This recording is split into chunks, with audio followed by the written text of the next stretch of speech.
Tenemos un país manejado prácticamente por las pandillas que extorsionan a casi todo el país, que necesitan ese dinero esconderlo en algún lugar sin que se les pueda dar seguimiento. Tenemos funcionarios corruptos que han robado millones de dólares y que no encuentran dónde ponerlos sin despertar sospechas, no los pueden meter al banco porque generaría alertas obligadas de los bancos, etcétera. Entonces, los únicos realmente interesados y beneficiados de un sistema como este son, por ahorita, los corruptos, los narcolavadores y las pandillas para desaparecer el dinero de las extorsiones.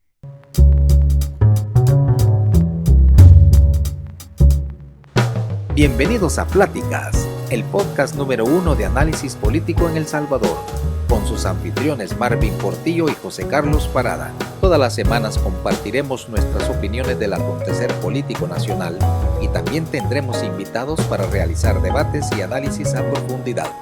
Los dejamos en casa y que disfruten el podcast.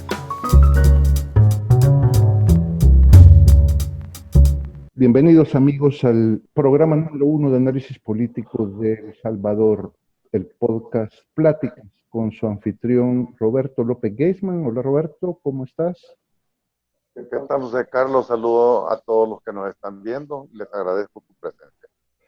Y con su servidor José Carlos Parada, historiador. Este es el episodio 14 del programa Pláticas. Tenemos con nosotros de invitado al ya conocido por ustedes, por su fama y su notoriedad le preceden, con el filósofo Jorge Tobar, quien además de filósofo, hay que decirlo, es empresario de verdad, de esos que han ganado su dinero trabajando y lo siguen haciendo así, cosa poco usual en nuestro país, por cierto. ¿Qué tal, Jorge? Buenas tardes.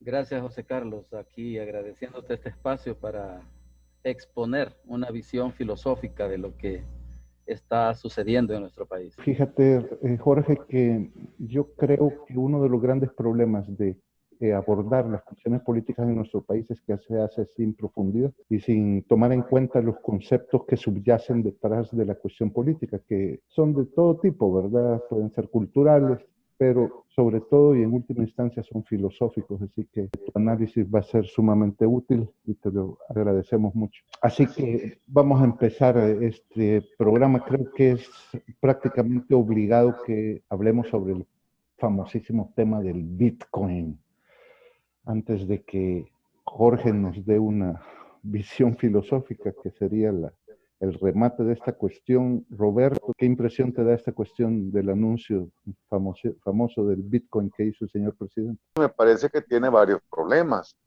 Haciendo una síntesis de los mismos, por un lado, no estoy convencido que eso no dé lugar a una especie de narcotráfico, de venta, de, ¿cómo se llama? De lavado de dinero. Lavado de dinero. Muchas gracias, amigo. Lavado de dinero, no estoy convencido, como dicen, que eso no da lugar. Sí puede dar lugar. Pero lo principal son los siguientes dos aspectos. Uno, que la gente en su mayoría, casi total, no va a entender ni poder hacer el juego que necesitaría para que eso fuera favorable. Eso lo pueden hacer tal vez expertos, a lo mejor el mismo presidente es uno de ellos, y unas contadas personas de mucho dinero que además de tenerlo, sepan cómo jugar. Es como estar metido, ya lo han dicho varias veces, en un casino.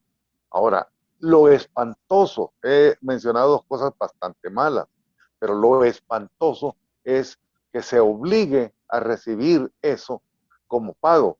Ahí estamos perdidos todos los que tenemos sueldos, sea del gobierno o no, los pensionados. Va a ser es un relajo que es tan grave que me preocupa más hoy que antes cuando sé lo malo que es. Sin embargo, es tan malo que yo creo que sencillamente, como le dice mi amigo José Carlos, va a ser sencillamente impracticable. Entonces habría que pensar, y ahí va la filosofía, ¿qué hay detrás de eso? Porque tal como lo ha planteado es imposible, no lo va a poder hacer a cabo ni en 3 meses, ni en 6, ni nunca. Entonces, ¿qué persigue con esto el señor presidente? Jorge, ¿qué opinas tú? ¿Qué hay detrás de todo este relajo?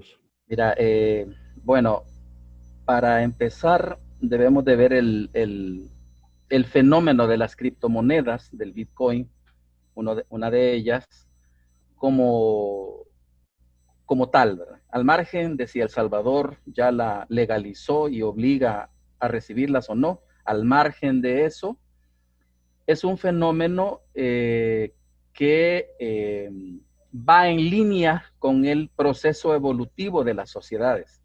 El problema es que está muy adelantado. Ese es un proceso que está, creo yo, unos 200 años adelantados a nuestra época, porque la tendencia natural de las sociedades es a diversificar los controles, a diversificar el poder, a dejar de concentrar el poder. Esa es con tropiezos, con regresos, con vaivenes, pero hacia eso se dirige a empujones las sociedades, a diversificar el control. La criptomoneda es eso, lo que se busca es diversificar el control de la moneda y del valor como tal. Por ejemplo, no hay un banco central que decida si sube o baja el valor de una divisa, como lo sucede en el dólar y en el euro, etc. O el yen, o los yuanes, perdón. Sino que es la conglomeración de personas que manejan el Bitcoin los que controlan ese sistema. Entonces es el mercado el que decide si eso sube o baja de precio y no es una persona o es un grupo de personas en un banco central. Hasta ahí parecería como futurista, a futuro pareciera que es viable, pero muy a futuro. Y puede funcionar en países civilizados como Finlandia, como Suecia, que son ciudadanos pensantes, conscientes de su pensamiento, dueños de su pensamiento, de sus criterios, dueños de su vida, de sus sueños y de sus luchas. Son dueños de sí mismos. Un país bananero como El Salvador es tan absurdo legalizar el Bitcoin que es como que tú lleves, qué sé yo, armas automáticas a una tribu de taparrabos allá al centro de África, donde las guerras se libran a pedradas y a lanzas. Entonces tú introduces algo totalmente fuera de lógica, fuera del sentido, y lo que haces es que esas tribus, como ha sucedido en la historia, y tú lo sabes, se han matado, se han masacrado entre sí. ¿Por qué?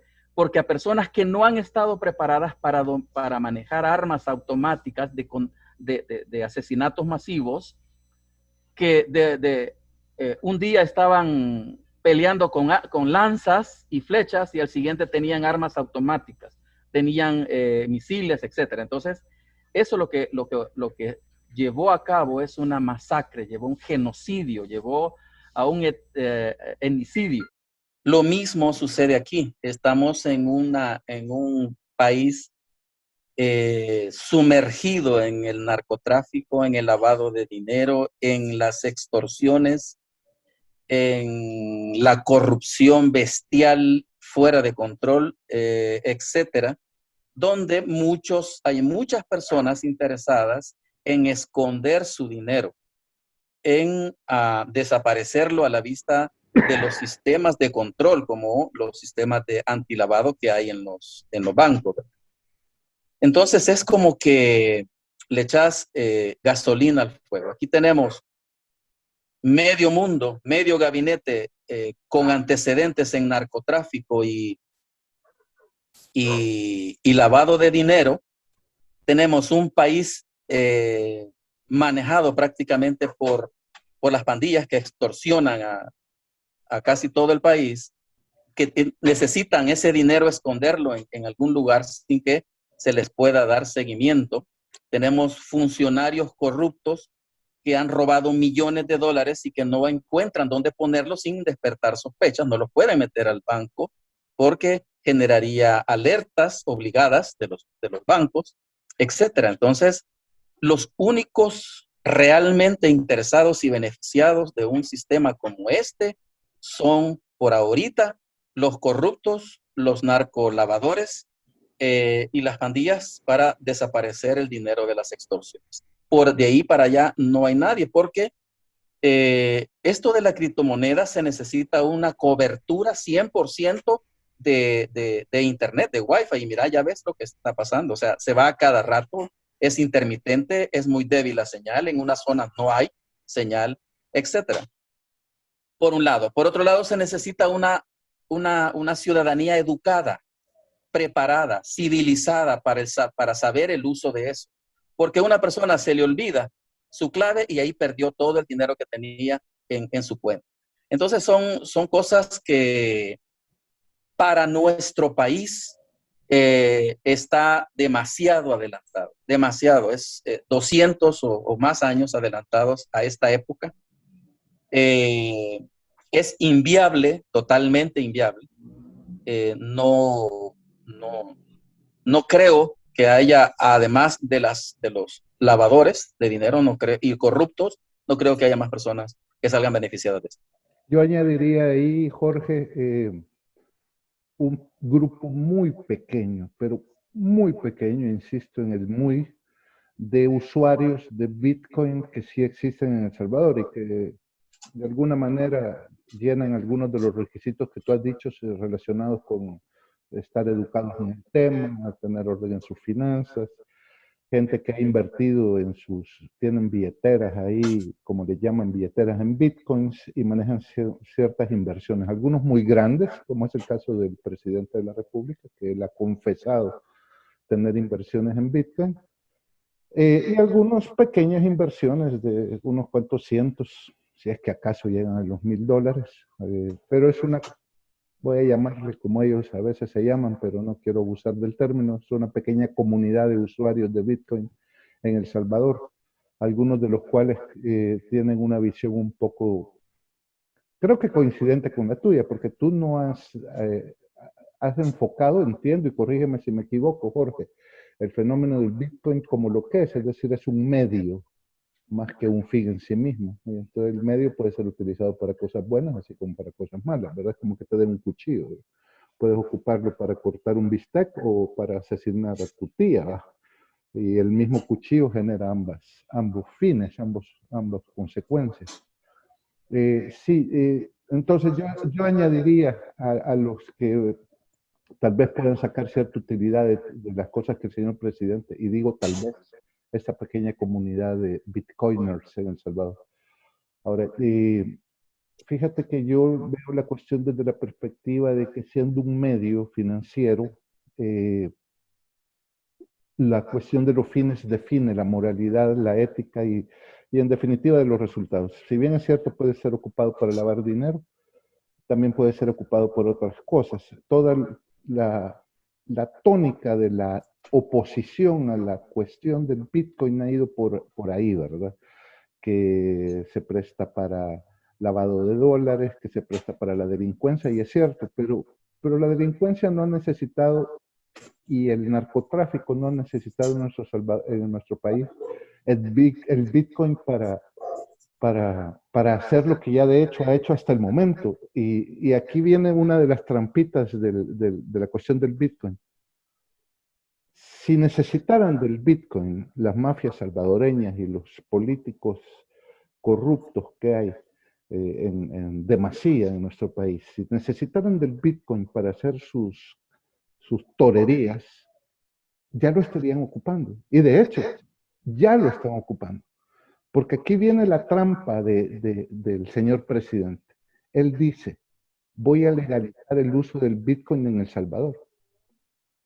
Pero es que no hay país en donde sea ilegal.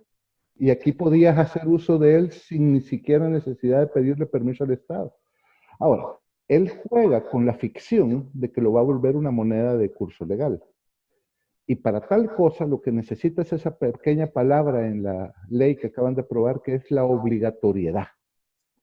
Ahora, los tres que estamos aquí conversando sabemos perfectamente que esa obligatoriedad, por muy letras mayúsculas que lleve en la ley, jamás se va a aplicar.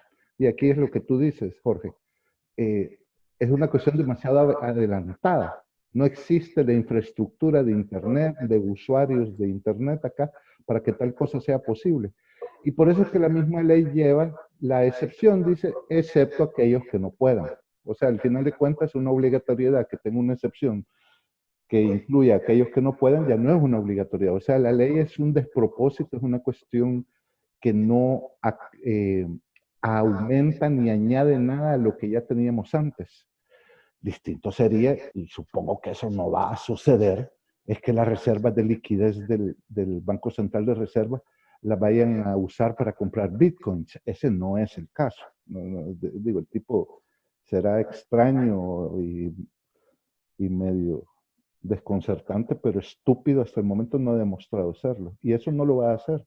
Lo que sí va a hacer, y aquí viene el punto, es meterse de lleno en el negocio de la generación de bitcoins, con la cuestión de la minería de bitcoins y con la cuestión de cajeros especiales para poder cambiar los bitcoins que van a estar dependiendo de bandesal. Eso al final de cuentas pudo haberse hecho sin ninguna ley.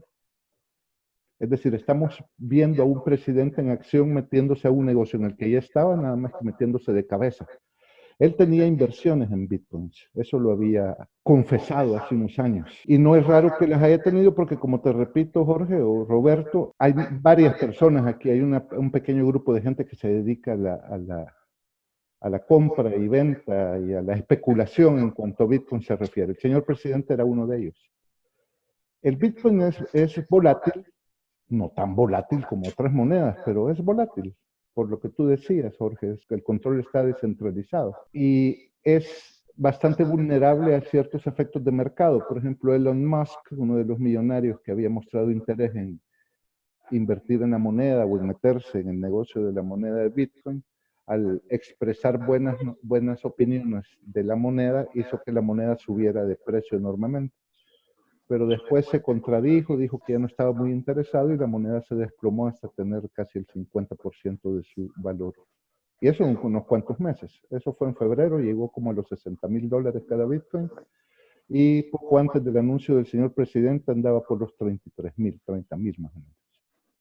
Lo interesante es que el presidente, insisto, tiene inversiones en Bitcoin. Cuando él da las declaraciones de que El Salvador se va a meter a la cuestión del Bitcoin, ese día el Bitcoin aumenta su valor en un 16%. O sea, el señor presidente, un inversor en Bitcoin, a sabiendas de que su anuncio iba a tener carácter mundial y iba a llenar los titulares de los medios internacionales, se embolsó o hizo crecer sus inversiones en Bitcoin por lo menos un 16% solo con ese anuncio.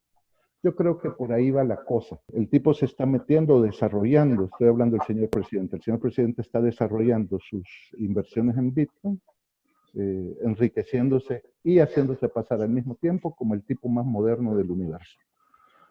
Esto no va a tener ningún impacto a nivel del ciudadano, como decía Roberto, ciudadano de a pie, eso no va a tener ningún impacto, no puede tenerlo.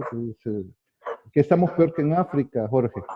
Aquí no solo le llevan fusiles automáticos a las tribus, sino que aquí en este caso las tribus no pueden usar esos fusiles automáticos. En África por lo menos los tomaban y los sabían utilizar.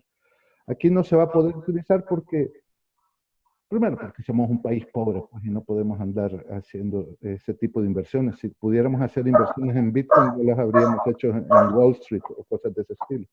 Entonces eso no va a tener el más mínimo impacto. Ha servido fundamentalmente para acrecentar un 16%, por lo menos exactamente, el peculio del señor presidente y de su familia, y lo ha posicionado a nivel mundial como un tipo interesante, digamos, un tipo audaz, un tipo osado.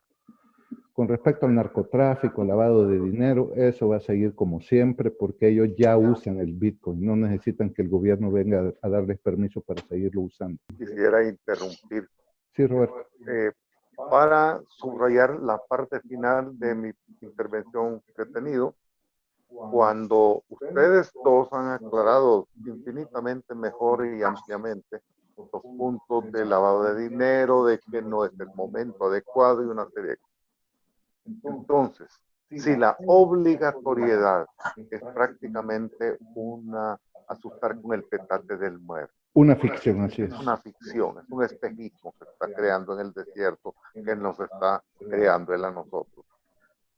preguntaba y vuelvo a preguntar, después de que Marvin exprese lo que quiere en relación a este tema, si cualquiera de los tres ustedes tiene una idea o una teoría de por qué, a sabiendas que esto no se va a realizar, está asustando, está escandalizando, aparte del aspecto de ir audaz, moderno, cool, todo eso, pero es una cantidad de temor y que está provocando, y vuelvo a insistir, como cada vez el hombre no es tonto. Entonces, al estar haciendo esto, el señor presidente tiene otros aspectos. Uno de ellos que parece evidente es sacar otras cuestiones importantes de la política que está ocurriendo para centrarnos en el Bitcoin. Pero podrá haber algo más, como un deseo fatal de suicidar de parte de él a la sociedad salvadoreña y terminarla, hacerla pedazos, porque hay otros indicios, como los contactos con China, para no mencionar otro más. Yo creo, Roberto, de que el señor presidente no es reactivo, él no anda, algunos creen, apagando fuegos de un lado para otro para generar cortinas de humo. Eso es falso. Los que hacemos eso somos la oposición. Nosotros somos los reactivos que estamos constantemente reaccionando a lo que el señor presidente hace. Él tiene una agenda de comunicaciones y una agenda política extraña, muy concentrada en sí mismo, ajena a los intereses del país a largo plazo, eso sin duda, pero él tiene una agenda clara. Yo no creo que él esté generando cortinas de humo por ningún lado. Segundo, creo que es también apresurado llegar y señalar la cuestión del Bitcoin como algo nefasto y malo per se. En primer lugar, es bueno para él por los negocios que él tiene y que él ha dicho tener, y que por lo menos después del anuncio se le han aumentado en un 16%.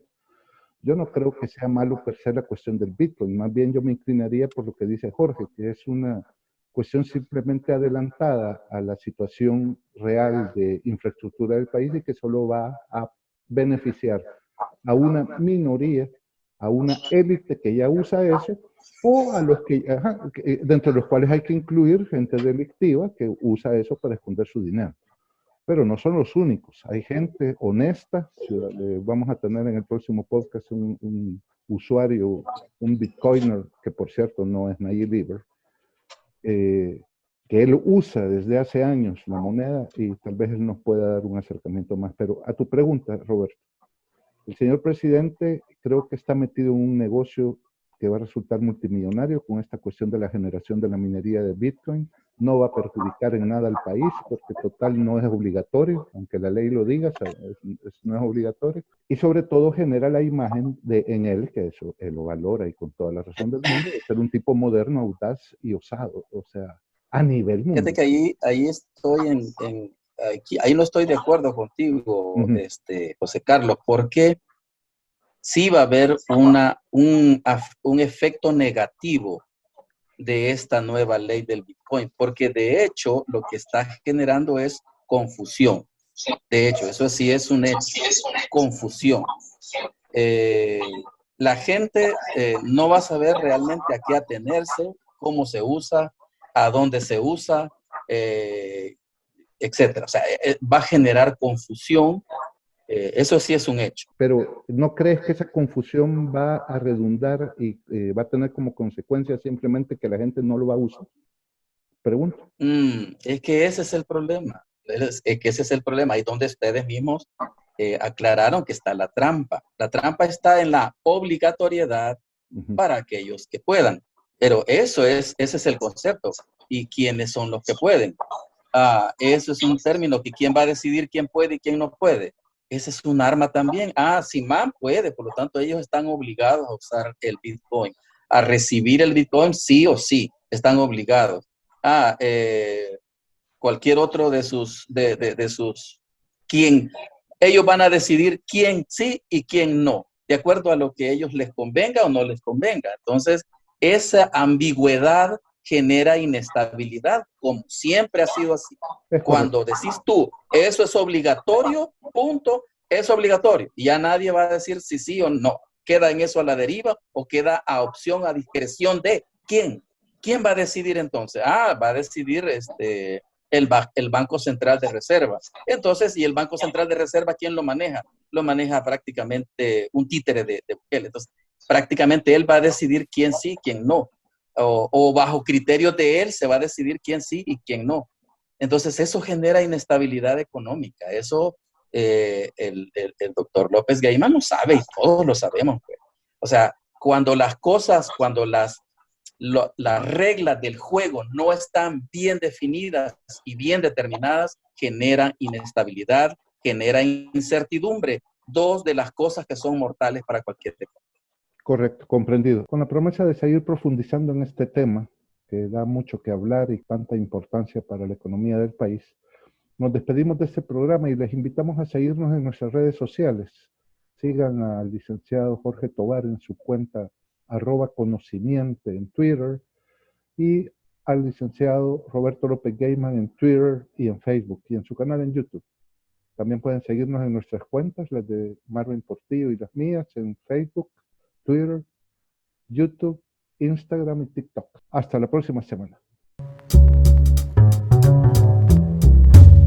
Gracias por escuchar nuestro podcast. Te invitamos a que nos des follow en nuestras redes sociales. Encuéntranos como José Carlos Parada y Marvin Portillo en Twitter y Facebook. Al compartir este podcast, ayudas a que más personas formen su propio criterio de la política nacional. Hasta la próxima semana.